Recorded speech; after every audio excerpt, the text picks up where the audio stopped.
할렐루야. 네, 수요 교회 예배 오신 여러분들을 주님의 이름으로 환영하고 축복합니다. 오늘 조금 특별한 시간을 가지게 되었는데요. 우리가 지난달에 우리 중고등부 아이들이 태국 단기 선교 다녀온 거 다 아시죠? 모르십니까? 네, 네, 죄송합니다. 이렇게 하여튼 질문하지 말라고 이렇게 자꾸 반기를 드시는데 죄송합니다. 아무튼 2월 달에 저희 중고등부 아이들 단기 선교 다녀왔었거든요. 근데 다녀와서 너무 은혜 받았다고 주일날 이렇게 오래도록 간증하고 있었는데 사실 개인적으로 참 부러웠었습니다. 저도 단기 선교를 가본 적이 없고 근데 갔다 와서 은혜 받았다고 하니까 나도 참 그런 은혜 누렸으면 좋겠다 마음에 한편에 소원이 있었는데 하나님이 그 소원을 들어주신 것 같습니다. 오늘 태국에서 선교하고 계시는 최승철 선교사님께서 저희 교회를 방문해 주셨습니다. 인도네시아에서 1년 반 사역하셨고요. 이어서 태국 우본 라차타니라고 하는 북동부 지역에서 5년간 사역을 해 오셨습니다. 우리 손한별 집사님의 매제 되시는데요. 오늘 이렇게 귀한 발걸음 해 주셔서 선교에 대해서 또 우리 복음 증거에 대해서 귀한 말씀과 선교 보고 나누어 주실 텐데 우리 한 마음으로 듣고 또 함께 은혜 받는 그런 시간 되었으면 좋겠습니다. 이제 선교사님 나오셔서 하나님의 신호를 따르는 믿음이라는 제목으로 하나님 말씀 나눠주실 텐데 우리 나오실 때 환영과 축복의 박수로 맞이하도록 하겠습니다. 네, 맞이하겠습니다.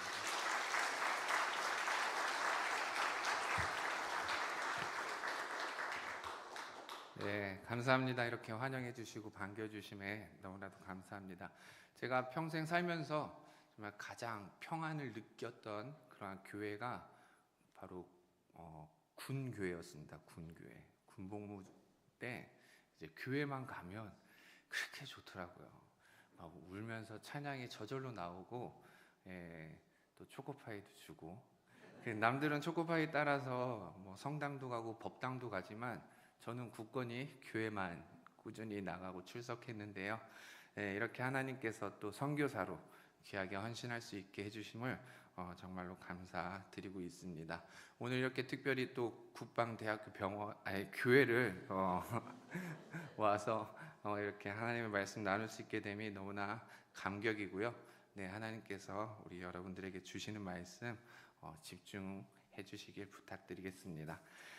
저는 20년 전에, 25년 전이죠, 이제. 저는 선교사가 되겠다라고 이제 소명을 가지고서 열심히 이제 선교사로 준비를 하고 있었습니다. 그런데 이제 가정을 꾸리고 자녀들이 나오고 그렇게 하다 보니까 좀 선교에 대한 부분에서 두려움이 생기더라고요. 그래서 좀 도망치고 싶었습니다. 그래서 요나처럼 도망을 전 다시스로 이제 향하고자 열심히 발걸음을 이제 돌려서 직장을 찾아다녔어요. 이렇게 직장을 찾아다니면서 국민은행 이제 청원 경찰도 해보고요. 이제 또 우리은행 계열사에 또 수행 기사도 해보고 했었는데 수행 기사 했을 적의 일이었어요. 한두 달 열심히 이제 직장 복무를 이제 하고 있는데 그 우리 수행 기사는 이제 기사들 사무실이 따로 있거든요. 기사 모임실이. 근데 기사분들이 저를 이제 한 분씩 막 번갈아가면서 불러요. 그러면서 우리 최 기사는 좀 수행 기사직에 안 어울리는 것 같아 그러시는 거예요. 왜 그러시는가 싶어요. 이제 들어봤더니 이제 우리는 법인카드를 받아가지고 이제 열심히 운행하고 주유를 할 때 이제 법인카드로 주유를 하잖아요. 이제 5만 원을 써서 5만 원을 주유를 해야 된다라고 하면은 이제 주유소랑 이미 다 소통이 되어 있어요. 그래서 10만 원을 이제 긁는 거죠, 카드를. 그리고 5만 원은 주유가 됐겠죠. 그리고 나머지 5만 원은 주유소에서 현금으로 주는 거예요. 우리 기사분들이 다 그렇게 용돈들을 챙기시더라고요. 나도 이제 그렇게 해야 되는 거예요. 그렇게 안 하면은 이 직을 못 하는 거죠. 거기에 이제 10여 명이 넘게 수행기사분들이 계시는데 내가 그렇게 안 하면 그분들이 곤란해지는 거예요. 그러면서 저한테 이 직에 안 어울리는 것 같다. 좀 그만두었으면 좋겠다. 아니면 우리처럼 해달라. 그래서 그 부탁을 받아들이고 저도 이제 좀 그렇게 그런데 하나님의 종이라는 게 참 애석한 게 처음에 그렇게 용돈을 이렇게 버는 재미가 좀 쏠쏠한데 이게 쌓이고 쌓이면 하나님 앞에 대한 그 부담감, 그 죄책감, 그게 계속 쌓이면서 너무나 큰 스트레스와 하나님 앞에 잘못됐다는 그러한 죄책감에 오래 못하겠더라고요. 그래서 퇴직금이 나온다라는 딱 1년만 채우고 그 기사직은 그만두었습니다. 근데 우리가 어떤 공동체나 어떤 모임의 한 구성원이 되려면, 그곳에 소속이 되려고 한다면 그 공동체에서 뭔가 규정하는 그 규정들을 따라야 된다라고 생각이 됩니다. 그 규정을 우리가 따르지 않을 거라면 그 공동체에 머물 수가 없는 것이죠. 참 이 군대 안에 너무 여기 와서 딱 가장 적합한 게, 우리 군대 안에 있으면은 그 군법이라고 그래야 되나요? 하여튼 군대 안에 규정들이 있죠. 내규가 있고 뭔가 세상과는 다른 내규예요. 다른 규정이고, 하지만 그것을 따라야만 하는 것이죠. 그것을 따르지 않는다라면 그 구성원이 될 수 없는 거예요. 군인이 될 수 없는 것이죠. 그래서 저는 그러한 부끄러운 모습을 그래도 1년 동안 살았는데, 오늘 우리에게 주신 본문 가운데서는 냉정하게도 또 당당하게도 그러한 규정을 어기고 살아가는 3명의 사람이 등장합니다. 그 사람이 바로 누구예요? 다니엘의 세 친구인 사드락과 메삭과 아벳느고입니다. 포로 신분으로 바벨론에 끌려온 유다 사람이었지만 그래도 하나님의 은혜로 느부갓네살 왕에게 이제 잘 보여서요, 바벨론의 이제 지방들을 다스리는 고위 관부가 되었어요. 이제 그러다 보니까 자신들이 이제 얻은 그 포지션에서는 느부갓네살 왕의 명령에 이제 반항 없이 순종해야 되는 것이 당연한 것이잖아요. 그런데 이들은 그렇게 하지 않았습니다. 이제 솔직히 저도 이제 과거에 그런 모습들도 있었고, 대부분의 많은 사람들이 그 공동체 안에 머물고자 그것이 혹 악법이라 할지라도 따르는 그런 사람들을 많이 보잖아요. 그렇기 때문에 저도 사드락과 메삭과 아벳느고 이러한 모습들이 참 어리석다라고 생각이 좀 들었어요. 하지만 우리에게 많은 교훈을 주고 있습니다. 한번 본문을 더 살펴보도록 할게요. 2장 말씀에 보면요, 느부갓네살 왕은 다니엘로부터 자신이 꾼 꿈에 대해서 듣게 되고요, 그 꿈에 대한 해석도 듣게 됩니다. 그때 느부갓네살 왕은 자신이 잊어버린 꿈을 해석할 수 있게 해주신 하나님만이 참된 신이라고 고백을 해요. 하지만 그럼에도 불구하고 3장에 보시면은 그가 했던 고백과는 정반대로 자신이 꿈에서 본 것과 똑같은 금신상을 만들어서 자신을, 스스로를 높이게 됩니다. 하나님만이 참된 신이라고 고백했던 왕이 자신을 높이기 위해 자신의 금신상을 만들어 버린 거예요. 그렇게 두라 평지에 약 이제 7층 높이의 금신상을 이제 세워놓고서 제막식 날 모든 신하와 백성들로 하여금 그 앞에 절을 하도록 명령을 합니다. 그리고 절을 하지 않는 사람은 누구를 막론하고 뜨거운 풀무불에 던져넣겠다고 법을 새겼습니다.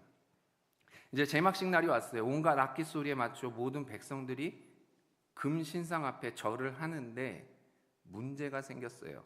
몇 명의 사람이 절을 하지 않는다라는 것이죠. 그들이 바로 이 사드락과 메삭과 아벳느고입니다. 느부갓네살 왕이 이제 사드락, 메삭, 아벳느고를 잡아다 끌고 와서는 그들을 이제 설득하면서 신상 앞에 다시 절을 하도록 명령을 합니다.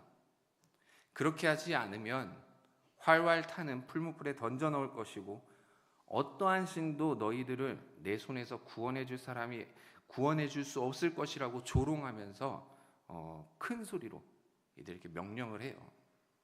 이제 이쯤 하면요, 대충 이제 그 권위에 눌려서 왕의 명령대로 이제 할 법도 하잖아요. 오히려 다니엘의 세 친구는 우리가 섬기는 하나님께서 우리를 풀무불에서도 그리고 왕의 손에서도 건져내 주실 것이고, 혹 그렇지 않다 하더라도 우리는 그 금신상에 절하지 않겠습니다 이렇게 당당하게 대답을 합니다. 이제 결국 느부갓네살 왕이 이제 분했어요. 노하여서 이제 이 반항적인 태도와 당당한 목소리에 이제 격분해서 풀무불을 평소보다 7배나 더 뜨겁게 이제 해가지고 그들을 던지라고 명령을 내립니다. 여러분들 그런데 어떻게 되었어요? 새 친구들을 붙든 사람조차 불에 타 죽을 정도로 7배나 뜨겁게 한 그 풀무불 가운데에서 하나님은 그들을 건져내어 주었습니다. 구원해 주셨어요.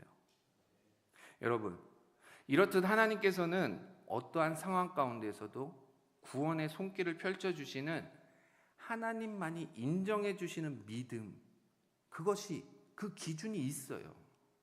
그래서 오늘 그 기준이 무엇인가를 여러분들과 함께 나눠보려고 하는 거예요. 하나님께서 인정해 주시는 믿음의 그 첫 번째, 그것이 바로 어떠한 권위나 권력에도 타협하지 않는 믿음입니다. 오늘 본문 16절에 보시면요, 사드락 메삭 아벳느고는 왕을 상대로 아주 강한 표현을 사용하고 있습니다. 다른 것은 다 양보하고 순종할 수 있다 하더라도 내가 이 한 가지만큼은 절대 양보할 수 없습니다 라는 것이죠. 그것이 무엇이에요? 바로 하나님께 대한 내 신앙입니다. 그들은 하나님께 대한 신앙에 있어서만큼은 그 어떤 것에도 양보하지 않았습니다. 왕이 직접 불러다 놓고서 달래거나 협박할 때에는 이제 그 권위나 그 기세에 눌려서 못 이기는 척 타협할 법도 한데, 강자 앞에서 약한 모습을 보일 법도 한데 그러지 않았다라는 것이죠. 어쩌면 최소한 생각할 시간을 좀 주실 수 있겠습니까? 그러면서 좀 내가 어떻게 선택을 하느냐에 따라서 본인에게 주어질 그 손익을 계산해 봐서 이제 이걸 할까 저걸 할까 그렇게 할 법도 하잖아요. 그래서 좀 생각할 시간을 주세요라고 좀 타협하려고 할 법도 한데 전혀 그렇지 않았다라는 거예요.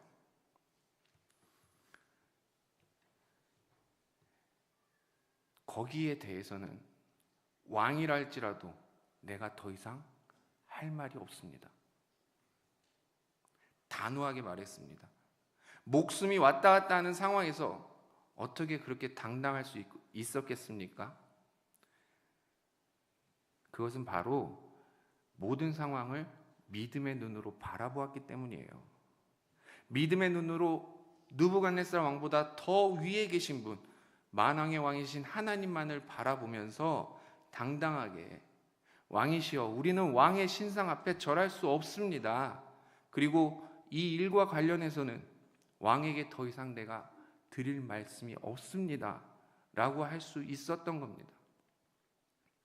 사랑하는 우리 국방대학교 교회 성도 여러분, 신앙은요 결코 타협할 거리가 아닙니다.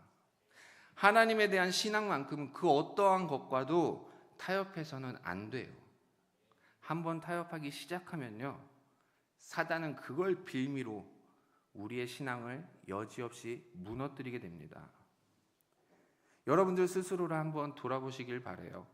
혹시 나는 신앙에 대해서 이 정도는 괜찮겠지 하면서 세상과 이제 좀 적당하게 타협하면서 못 이기는 척 양보하면서 살아가고 있지는 않은지, 오늘 사드락 메삭 아벳느고는 하나님에 대한 그 신앙에 있어서 어떠한 것과도 타협하지 않는 믿음을 보여주었습니다. 이런 믿음이 바로 하나님께서 인정해 주시는 믿음인 거예요. 저와 여러분들의 믿음도 결코 어떠한 권위나 권력 앞에서 타협하지 않는 그러한 믿음이 될 수 있기를 간절히 소망합니다. 하나님께서 인정해 주시는 믿음 그 두 번째는요, 하나님의 구원의 능력에 대해서 절대로 흔들리지 않는 믿음입니다. 다니엘의 세 친구들은 어떠한 환경, 어떠한 상황에서도 하나님께서는 사랑하는 백성들을 반드시 건져내 주신다라는 그 확신, 즉 구원하시는 하나님의 능력에 대하여 견고한 믿음을 가졌습니다. 17절에서 그들은 왕이시여 우리가 섬기는 하나님이 계시다면 우리를 맹렬히 타는 풀무불 가운데에서 능히 건져내시겠고 왕의 손에서도 건져내실 것이라고 구원에 대한 확실한 믿음을 고백하고 있습니다. 우리 성도 여러분, 우리가 믿는 하나님은 어떤 하나님이세요? 우리의 기도에 응답해 주시고 축복의 문을 열어 우리 삶 가운데 필요한 복을 허락해 주시는 은혜의 하나님이십니다. 우리가 어려움을 당할 때 우리를 절대로 버리지 아니하시고 반드시 건져내 주시는 능력의 하나님이세요. 그리고 우리의 삶이 끝나는 날 우리를 세상에서 영원한 천국으로 인도해 주시는 신실하신 하나님이십니다. 이 사실을 분명하게 믿으시길 바랍니다. 우리를 구원해 주신 하나님의 능력에 대해서 절대로 흔들리지 않는 믿음을 가지시는 저와 여러분들이 되시길 소망합니다. 마지막 세 번째로 그리 아니하실지라도의 믿음이에요. 다시 말하면요, 하나님 제일주의의 믿음이죠. 18절에 보시면 우리가 많이 듣던 내용이 나오고 있습니다. 그렇게 하지 아니하실지라도. 이 고백의 의미가 무엇이에요? 왕의 건의에 내가 도전하였기 때문에 우리는 풀무불에 들어갈 것이다. 그러나 하나님께서 우리를 반드시 건져내 주실 것인데, 하지만 만약에 하나님께서 건져내 주시지 않는다 할지라도 우리는 끝까지 하나님을 의지하고 하나님의 말씀을 따르고 하나님에 대한 신앙을 버리지 않겠다라는 고백입니다. 그것이 바로 이 새 청년의 고백의 신앙 고백의 가장 절정인, 가장 아름다운 모습인 것이죠. 내가 어려운 가운데 그대로 남아있게 된다 하더라도, 그래서 그것 때문에 내가 목숨을 잃게 된다고 할지라도 그것이 하나님의 뜻이라면 기쁨으로 받아들이겠다라는 거예요. 성도 여러분, 여러분이 어려운 가운데 처했을 때 하나님께서 반드시 건져내 주시고 구원해 주실 것임을 믿으십니까? 우리는 그것을 분명히 믿어야 합니다. 그런데요, 혹여나 그렇지 않다 하더라도, 나를 구해주시지 않아서 내가 어떤 어려움 속에 계속 있게 된다 할지라도, 또한 그것 때문에 내가 큰 손해를 입게 된다고 할지라도 우리는 끝까지 하나님만을 의지하고 신뢰하는 그러한 믿음을 가져야 합니다. 그저 우리가 소원했던 그 좋은 환경 속에서만 하나님을 찬양하고 의지하는 것이 아니라 여러 어려운 환경, 어려운 상황 속에서도 하나님을 의지하고 하나님의 말씀대로 살아가는 여러분 모두가 되시기를 진심으로 소망합니다. 이러한 믿음 앞에서 하나님이 어떻게 반응하십니까? 하나님이 그들을 지켜주시고 보호해 주셨습니다. 그들을 더 존귀하게 높여주셨다고 성경은 말하고 있어요. 그리고 그들을 통해서 하나님의 이름이 또 더 높아지게 해주셨습니다.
깜짝이야. 교통법규를 계속 중복해서 어기다 보면 벌점도 계속 중복해서 쌓이게 되죠. 그렇게 벌점이 계속 쌓여가는 운전자에 대해서는요, 더 이상 올바른 운전자로 인정해주지 않고 최후에는 그 면허를 취소하게 됩니다. 우리도 마찬가지이지 않을까 싶어요.